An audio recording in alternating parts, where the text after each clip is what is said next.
everybody. Welcome to another episode of the Mortgage Lab. I'm your host, Chad Reidlinger, and today I'm joined by somebody you probably already know or definitely have seen out there on social media, Megan Anderson from MBS Highway. How you doing, Megan? I'm good. Thank you for having me on, Chad. Absolutely, absolutely. So when I thought of social media and personal brand, you were the first person that I thought of. You do a fantastic job of helping coach people, not only in our space, but obviously in other arenas as well, on how to get out of their shell and become visible on social media. But before we go into that main content of today, I know that you're the vice president of your company there, of MBS Highway, over with Barry Habib, and everybody. For the two people out there that don't know MBS Highway or Barry Habib, tell us a little bit about MBS Highway and what they're all about. Yeah, so MBS Highway is an online platform used to kind of help you articulate the financial market. You'll get, market updates, lock alerts, and then we have so many co-branded pieces to really help solidify those relationships with your referral partners and ultimately, turn those potential clients into closed clients. And we also are coming out with so many tools to kind of help within this social media realm as well. Little disclosure here. So Hamilton Group Funding, which is the company that I work with, has partnered with MBS Highway on a corporate level because we believe so much in what you guys provide. And so Barry had said something that literally has stuck with me and has become like a core of what I preach each and every day, of being debt managers and wealth creators. Like, I love that. Like, it's just like one of those things that he talked about when I saw him in Orlando, when I was like, it's like we do it, but like to articulate it the way he did. And you guys are doing a great job of providing those tools and resources to help us have those kinds of conversations and really make it easy for the consumer to understand and then be able to take action. So you guys are doing an awesome job, and I really love the social studio too. That's killer. Yes, Social Studio is one of my favorite tools right now. And I think it's really important that we have it because it's so important in this day and age when we have all these fintech companies, all these technology companies, coming in, ultimately trying to make the loan officer job obsolete. That it's important that we, one, become famous within our community. And a way to do that is through social media. And also, as you said, stepping into more of that advisor role, because a lot of those online companies that are trying to come in, they don't really know anything. They worked at Verizon just a few months ago, and now they're here trying to write your mortgage. And that's ultimately not what anyone wants when they're making one of the largest financial decisions of their lives. So I think if we step into that, then we're going to be okay with this shift that we're currently seeing within the mortgage space. I agree. So we'll get into that. So I just want to, again, congratulate you on your VP of marketing role with MBS Highway. That's awesome. I'm proud of you. So let's talk a little bit about what you just said, because I think that's really important, of building your personal brand out there, because let's be honest, like, none of us have, well, maybe Barry does, but none of us have the budget, right, to compete with the fintech companies of the world, with being able to go direct to consumer and at scale. But what we can do is what you mentioned, right, and that's win in the local community. So give us a few ways that you can become that local superstar or that local go-to mortgage person that you would share with our listeners. Well, probably the biggest thing, and I bring this up because the average age of a loan officer is in their mid to late 50s. And, all these fintech companies like Rocket Mortgage, all of them, they're coming on and they have this crazy budget that they're throwing at for commercials, for Facebook advertising, all these things. And, loan officers that aren't in that aspect, they don't have that. They don't have that budget, but we can still become famous within our community, and branding is so important. And a way that we can kind of take back that market share or just control that market share, which is rightfully ours, is to step in and be more consistent with social media. A lot of individuals that I talk to, a lot of loan officers that I talk to, the only thing that they're using social media for is to stalk their children and know what's going on in that world. And it's so much more powerful than that. I mean, imagine you're out there creating consistent content, people know what you do. Yep. Well, that content gets shared around. You start to build your audience. And ultimately, then when someone in the community thinks, oh, I need a mortgage, or, my friend needs one, and they asked me who I can kind of refer them to, well, they're going to think of you. And it's all about staying top of mind.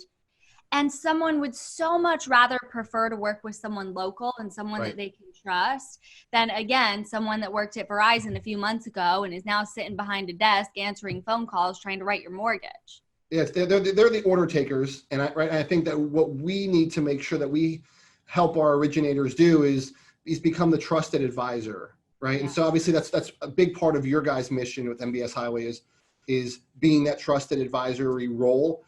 And anybody can take an order, right? I mean, like, obviously, look, you order your pizza on your phone, and I know that some of these companies want to make it seem like it's that easy to get a mortgage, but we all know, whoever's been in this space knows I wish it was that easy, right? But it's just not.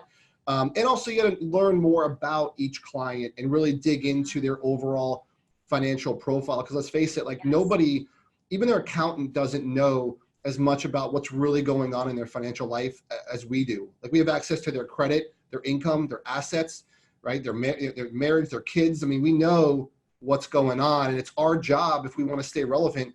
It's kind of like the stockbrokers turning into financial advisors, right? Like, we need to kind of up our game. And I do think, like, these fintech companies are going to put some of the other loan officers who don't evolve out of business. Yeah, but you know what? That's okay. That's Yeah. okay, because just like we were talking about the stockbrokers, the ones that are left are making a lot more money. And I think Right. that honestly, that's the way that this space is going to go. And the people that do survive it, they're going to be happy about it because they're going to be making more money.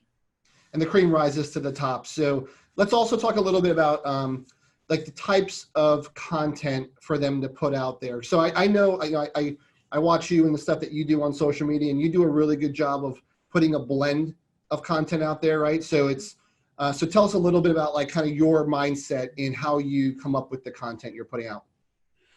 Yeah, so we don't want to go out there and continually post content about mortgages, because it's hard for people to connect with that unless they're going through it currently. And there's ways that we can create content that isn't so mortgage related that people can kind of tie to. But I'm a firm believer that we need to create content at all parts of the sales process. And I go around talking all over about this. I'm about to be at your guys' event here in a few weeks and talk about it as well. But it's important that we create content at all parts of the sales process. And a nice way to kind of visually think about what this sales process is, let's take, for example, a first-time home buyer. And I like to think of a triangle when I'm imagining this analogy. At the top of the triangle, we have point A. And at point A, that individual, maybe they're not even interested in home ownership. They have these false beliefs, hey, I heard that we're about to be headed into a recession. It's not a good time to buy. Renting is cheaper than purchasing. So why would I even look at purchasing? And then when they shift down another level, so now let's say that they're at point B. Well, at point B, this individual, maybe they're actively searching for a home, but they're going through all these pain points. Do I have enough for a down payment? Right. Inventory is kind of low. Do I want to settle on a home? I don't know. Should I continue to rent? Should I continue to purchase? They just have all these questions that There's a lot. There's a lot. And you guys have to deal with that. And then at the final part of the sales process, that's when they've officially purchased that home. They've moved forward with that transaction with you, and they've successfully completed this process, this sales cycle. And then talk about what happens after that too, Yeah, after that, they go into what I call a new triangle. Maybe it's the refinance triangle. Maybe they have set beliefs about, why would I refinance? Rates, aren't any better, even though in this market, they probably are at this point in time. But let's say, rates aren't. Well, then maybe they, need money for Christmas. Maybe they need money for their kids' college fund. Maybe they need a new car. Well, maybe we want to talk about a cash out refinance. Maybe they want to redo their kitchen. So they go into a completely different sales process funnel. Now, the reason that we want to create content at all parts of this triangle It's because it's going to help open the eyes up to these individuals. So let's say we create a piece of content that is focused on, did you know you don't have to have 20% down payment to purchase a home? You know, there's so many different options. Well, when you post that, it's going to open the eyes up to those individuals at point B and move them closer to ultimately obtaining that home. Now, let's talk about creating content at point A. Those are those individuals that they're not even interested in purchasing a home. Well, maybe there you want to go in and you want to talk about how you can create wealth through real estate. And maybe that's one of your posts. It opens the eyes up to those at point A to what is possible. They ultimately move down to that point B. And now we're funneling them through this sales process. And I know we talked about we don't want to post everything mortgage related. And that's important because people like to work with people. Right. You know, if I was going out there and I'm a millennial, and I was looking for a loan officer, I would start on Google and I would search, you know, loan originators in my area, mortgages, whatever the case may be. I would do a little search. And then once I found one that I was kind of liking, maybe I found a few. Well, again, I'm a millennial, so I'm going to do my research. That's what we do best. I might go look at this person on their Facebook, on their LinkedIn, whatever the case may be. And if I'm looking, let's say, at 2 different loan officers, and one of them is constantly posting stuff about being outside. They do all this epic stuff outside. They go on hikes. They love sunsets. They love sunrises. They're cat fans. And the other person, they don't post anything. They just post all business related content. Right. Well, I'm going to end up going with that person that I personally attach to.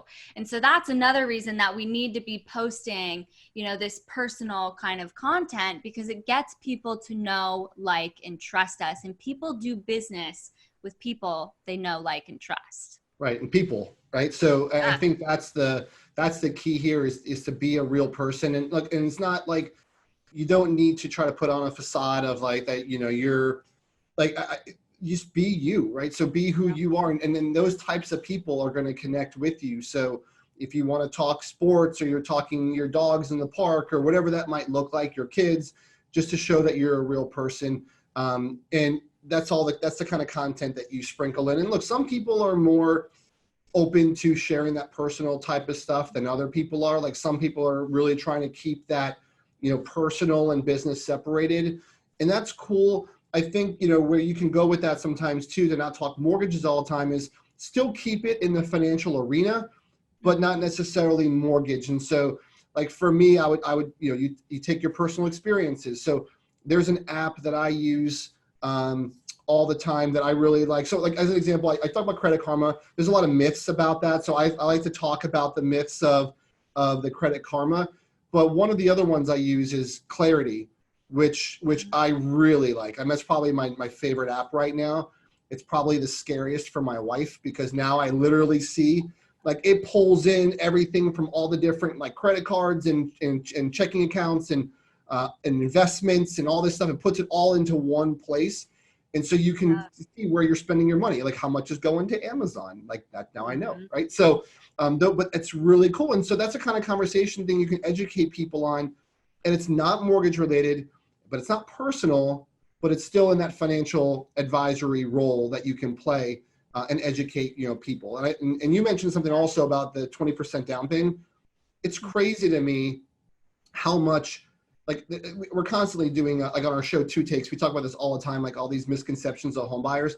It's amazing to me how many people still think they need at least 10 or 20% down. Right? So I know, it blows my mind. It's crazy. So I think the education piece is key. So if somebody hasn't really gotten started with video or isn't quite comfortable there yet, but they know they need to take a jump, like what would you recommend is like their first place to start in getting those videos out? Well, there's so many tools that can help you. We talked about Social Studio and MBS Highway.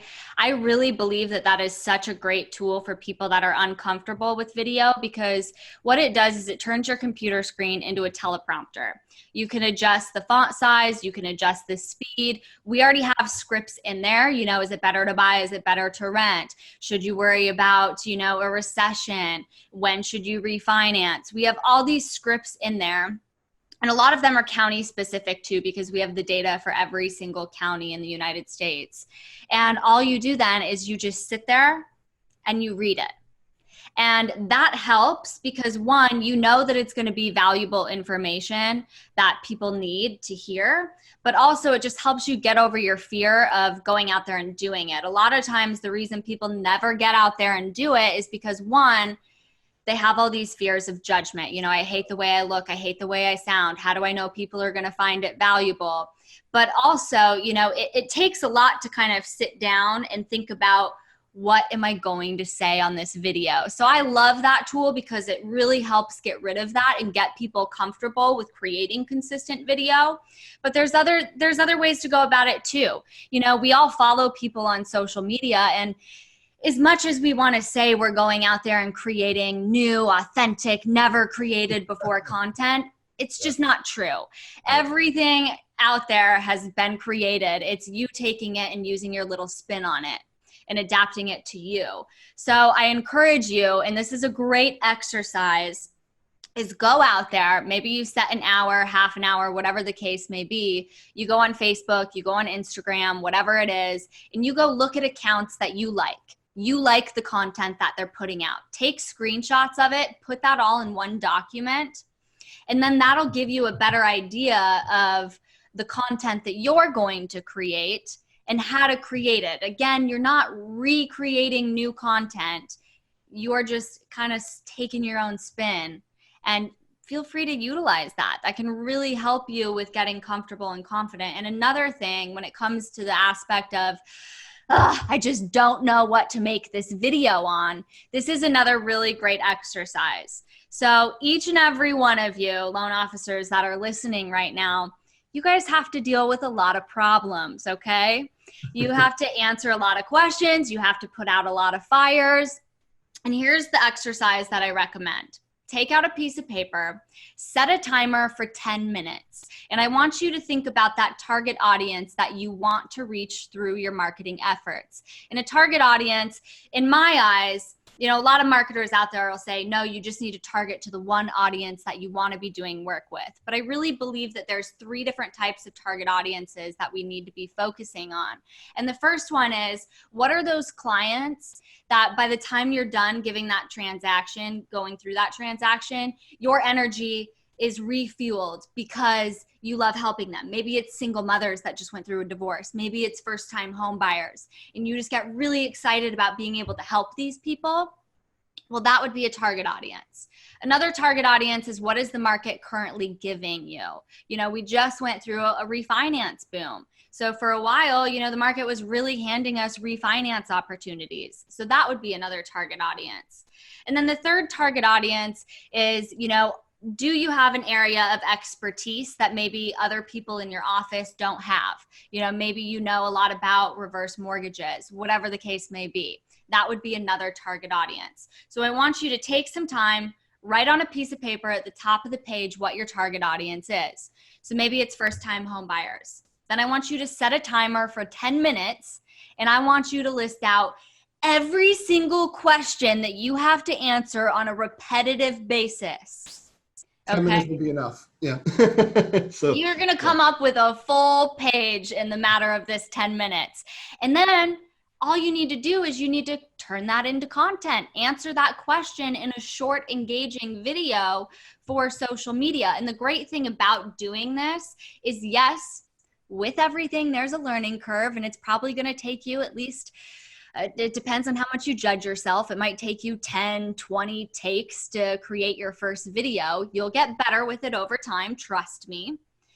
But then you have this content, you can film these videos, and the great thing about it is the next time that someone asks you that same question, save all these videos in a file on your computer, and then you can send that to them. So it's overall going to save you time in the long run, but it's going to get your name out there as that trusted mortgage professional.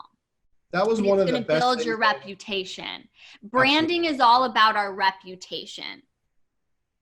For sure. And that was one of the best things I did early on, was doing exactly what you did. I took all the first-time home buyer questions and I recorded them all in BombBomb, and I created a drip campaign. And so not only did it give me the content to put out on social media, but it also gave me the content so that every single time I came up with a new customer, a new lead, I would just go ahead and hit one button, put them on that campaign, and that would keep me in front of them over the next 4 to 6 weeks of just my face, 1-minute videos. Here's tips. And if you don't know what to talk about, there's a thing called Google, and you can just Google first-time homebuyer tips or homebuyer tips. You could also Google seller tips. And a lot of people are like, well, why am I talking to the seller? Because they're selling their home and they're probably going to buy a new one, right? So and they're probably going to need a mortgage. So I used to give tips also on here's cool ways to sell your home. Put the most money in your pocket. Here's little tips and tricks on how to get your house or how to make sure you get people pre-qualified. There's all these different things that you can do, and you're adding value. And I really like your idea of just writing them all down and then shooting them all. And honestly, I would shoot them all. Look, nobody cares if you're wearing the same clothes in all your videos. They're not going to remember, right? So, and what was that? Steve Jobs wore the same thing every day, right? And he did okay. So, but I think it's no one's going to care. But if you could like sit down and record 10, 15 little 1-minute videos going over those questions, because those are questions like you said, like they answer them every single day. So you know what you're going to say. You know how to articulate these things that these buyers are asking you on a daily basis. Mm-hmm. The biggest thing though that I notice is when people first get into video, they're uncomfortable. So what tends to happen is people reiterate the same point multiple times. And when you do that, you lose that kind of punch in your message. So one thing that I have found that has been really helpful with this, and I do this for any video that I create for social media, is it follows the same structure. And that helps me keep it short and concise. So I start off with an introduction. And once you do so many of these videos, you could, get rid of this introduction if you don't want to have it anymore. But it's just short and sweet. It might be Megan here with Megan's Mindful Minute or whatever the case may be. And then you move into that hook. And the hook is there to grab their attention to get them to watch the rest of the video. So a hook might be, are you struggling with coming up with money for Christmas? Are you struggling paying your bills? Have you been wanting to remodel your kitchen, but you just don't have the money to do so? Then we go into the payoff or solution, where maybe you talk about a cash out refinance or whatever the case may be.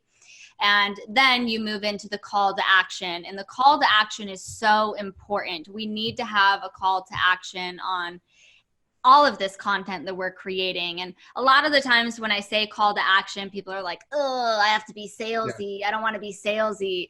But you can do a soft call to action. It doesn't have to be anything more than, if you're interested in learning more about this in your own scenario, go ahead and send me a direct message. That is how simplistic that call to action can be. Or, you can do what other people do and have really loud banners on the side, text this, click here. It doesn't matter, whatever you feel comfortable with, but make sure that you have that call to action, because that's going to direct people to that next step. Absolutely. So I think this stuff is super good that you're sharing with everybody, and it's all actionable stuff that you can go out and do. Don't be intimidated. Video is not going away. It's video, and then you can also take your videos and create little podcasts out of them and create little first-time home buyer podcast or a home buyer podcast. So don't shy away. Just start doing these items. Megan gave you some amazing tips and actionable things that you can go do today. I really like the idea of setting aside just 10 minutes and just throwing up on the paper all the different questions that you get. And then you'll have all the stuff you need to talk about for the next, 4 or 6 weeks. So I like to try to keep these short enough to where like people can listen to them or not watch them on a drive, but more like listen to them on a drive. And I'll also put your social media information here below or in the podcast show notes so that people know where to find you and how to follow you. Because like Megan said earlier, you might not always have to come up with your own content. So a lot of times if you just watch other people, you'll get good ideas, and then that you can go and share those as well. I also have a content calendar sample that I put together. This is specifically for loan originators. So if you guys are struggling with what it is that you want to go ahead and post, you can get that content calendar by just texting content CAL, so Content Cal, to 33777. And there, that'll give you guys a solid idea of where to go next. That's awesome. So Megan, I appreciate not only everything that you do for me and our team, but also everything MBS Highway does and that Barry does. And I could tell you, thanks for coming on the show today. And also thank you for also agreeing to come down to our sales rally this year and kick off 2020 the right way. So thanks for all that you guys do and all your team does for us. Thanks for having me. Have a great day. You too.